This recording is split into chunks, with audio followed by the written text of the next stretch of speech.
बोलिए गणेश जी महाराज की जय।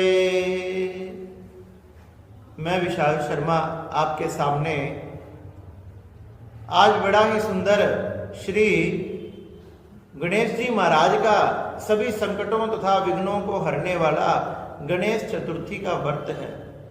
बताया जाता है कि भगवान गणेश प्रथम पूज्य देव हैं। उनकी पूजा नमस्कार आदि करने से, उनका प्रणाम नमस्कार करके कोई भी कार्य प्रारंभ करने से सभी कार्यों में किसी भी प्रकार का कोई विघ्न नहीं आता।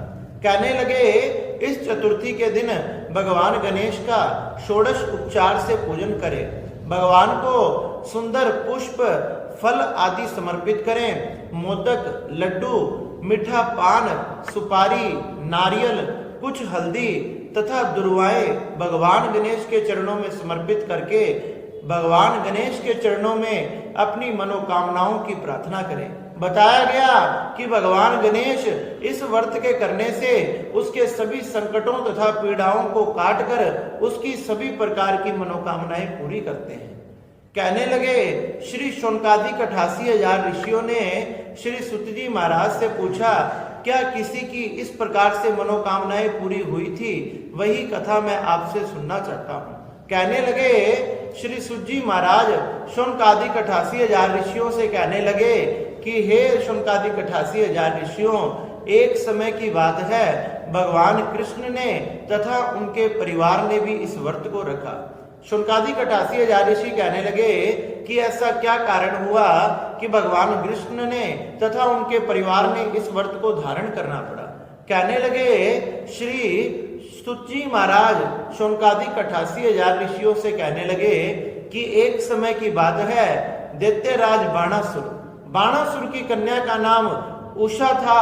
वह एक दिन सपन में जब वो अपने कक्ष में सो रही थी तो उसने सपन में एक पुरुष को देखा, जो पुरुष बड़ा ही सुंदर था तथा चारों तरफ से जैसे कि तेज निकल रहा हो उसके शरीर में से, और इतना सुंदर था कि उषा उसे देखते ही मोहित हो गई। उषा उसे देखते ही मोहित हो गई।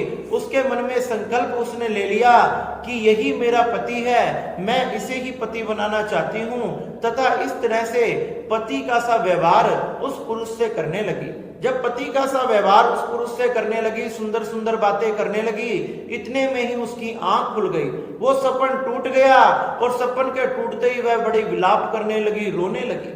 उसकी जो सखी थी चित्रलेखा, वह मायावी थी, वह शक्तियों को जानती थी। वह कहने लगी कि उषा, तुम्हारे रोने का कारण क्या है? अब तो उषा कुछ भी नहीं बता रही, बस विलाप कर रही है, रो रही है, चिल्ला चिल्ला कर कह रही है कि जिस पुरुष से मेरा सपन में मिलन हुआ उसी से मैं मिलना चाहती हूँ। चित्रलेखा पूछने लगी कि हे सखी, मुझे बताओ कि तुम्हारा मिलन किस पुरुष से हुआ? तुमने किस पुरुष को अपने सपन में देखा? मैं तुम्हारे सामने लाकर प्रकट कर दूंगी।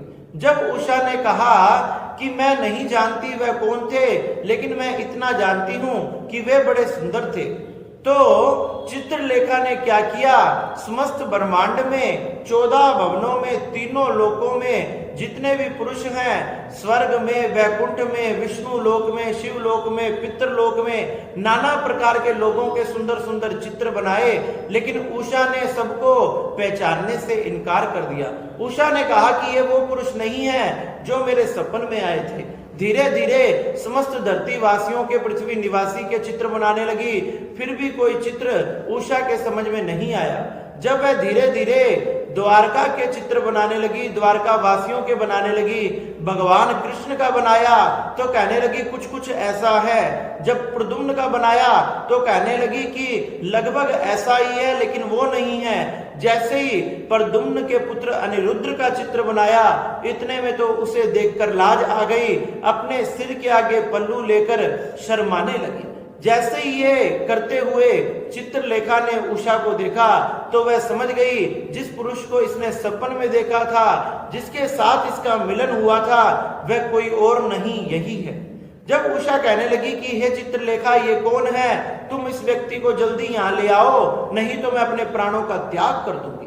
जब चित्रलेखा ने कहा कि ये तो भगवान कृष्ण का पुत्र है, ये प्रद्युम्न का पुत्र है, ये तो अनिरुद्ध है, और इसको लेके आना असंभव है। जब बार बार उषा कहने पर नहीं मानी, उषा ने कहा कि इसे तुम नहीं लाई तो मैं अपने प्राणों से हाथ धो बैठूंगी, मैं अपने प्राणों का त्याग कर दूंगी।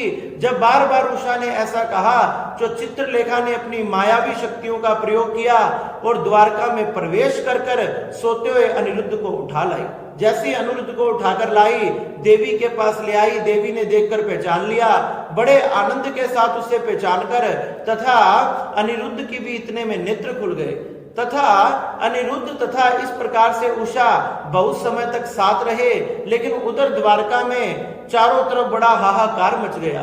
देखते ही देखते कहने लगे प्रद्युम्न को आज अपना पुत्र नहीं मिल रहा। प्रद्युम्न को ढूंढते ढूंढते काफी समय बीत गया। धीरे धीरे खबर भगवान श्री कृष्ण के मां रुक्मिणी के पास पहुंची कि हमारा पुत्र इस द्वारका में नहीं है। चारों तरफ से यादवों की एक सभा बुलाई गई। कहा गया कि हमारे पुत्र को कौन चुरा कर ले गया या हमारा पुत्र अपने आप ही चला गया। इसके पीछे क्या कारण है? जब नाना प्रकार के लोग हर जगह से आए तो उन्हीं के बीच में एक लोमश ऋषि पधारे। जैसे ही लोमश ऋषि पधारे, भगवान द्वारकाधीश ने, भगवान श्री कृष्ण ने उनका भव्य स्वागत किया तथा उन्हें सारी घटना बताई कि हे प्रभु, हे महात्मा, हे ऋषिगण, हम नहीं जानते कि हमारा पुत्र कहाँ चला गया।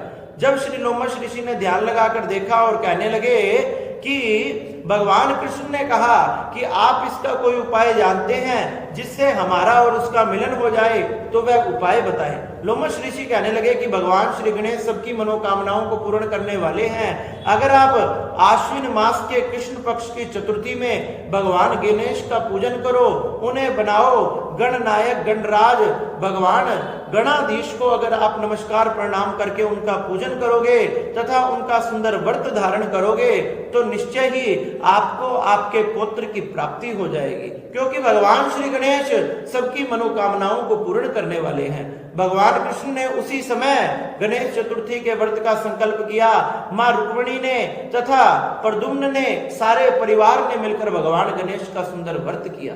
भगवान गणेश की पूजा की, पूजा करके कथा को सुना, कथा सुनकर व्रत धारण किया तथा व्रत धारण करके जैसे ही व्रत पूर्ण हुआ, भगवान गणेश श्री प्रसन्न हो गए। भगवान गणेश ने भगवान श्री कृष्ण को सपन में दर्शन देकर कहा कि हे कृष्ण, हे द्वारकाधीश, आप किसी भी प्रकार की चिंता मत करो, सुबह ही आपको आपके पुत्र का संदेश मिल जाएगा।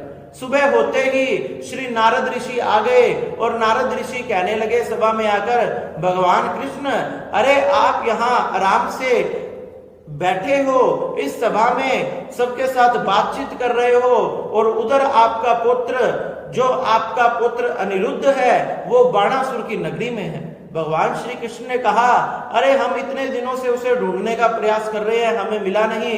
हे प्रभु, वो आपको किस प्रकार मिलेगा? अरे वो तो बाणासुर की नगरी में है। जैसे ही भगवान श्री कृष्ण ने सुना कि वो बाणासुर की नगरी में है, समस्त सेना को तैयार किया और समस्त सेना को तैयार कर युद्ध की तैयारी करने लगे। अपनी अक्षौणी सेना लेकर तथा प्रद्युम्न आदि पुत्रों को लेकर भगवान श्री कृष्ण ने बाणासुर की उस नगरी पर आक्रमण कर दिया, युद्ध का ऐलान कर दिया।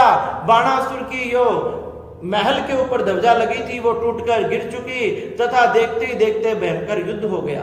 भगवान शंकर भी उस युद्ध में आए तथा भगवान कृष्ण के कहने से, भगवान गणेश जी की कृपा से भगवान शंकर वहां से चले गए तथा बाणासुर तथा भगवान कृष्ण का भयंकर युद्ध हुआ। देखते ही देखते भगवान कृष्ण ने श्री गणेश जी की कृपा से बाणासुर की सहस्त्रों भुजाओं को काट डाला और जब सहस्त्रों भुजाओं को काट डाला तो भगवान श्री कृष्ण के सामने बाणासुर हाथ जोड़कर खड़ा हो गया कि हे भगवान कृष्ण, हे द्वारकाधीश, आप मुझे क्षमा कर दीजिए, मुझसे ये कैसा पाप हो गया कि मैंने आपसे युद्ध किया। अब तो बाणासुर ने भगवान श्री कृष्ण का भव्य स्वागत किया। चारों तरफ ढोल नगाड़े आदि बजाए गए, दीपक सजाए गए, पतंगे लगवाई गई, सुंदर सुंदर ध्वजाएं लगवाई गई। अब तो बड़ा ही भव्य भगवान श्री कृष्ण का स्वागत हुआ। अंदर जाते ही भगवान श्री कृष्ण ने अपने पुत्र अनिरुद्ध को अपने गले से लगा लिया। अब तो सुंदर विवाह आदि संपन्न करवाकर बाणासुर ने अनिरुद्ध तथा अपनी पुत्री उषा को भगवान श्री कृष्ण के साथ विदा किया। बहुत सा विदाई में धन दौलत, हीरे जवाहरात, घोड़े नगाड़े आदि दिए तथा ये सब लेकर भगवान श्री कृष्ण अपनी द्वारका में पधारे।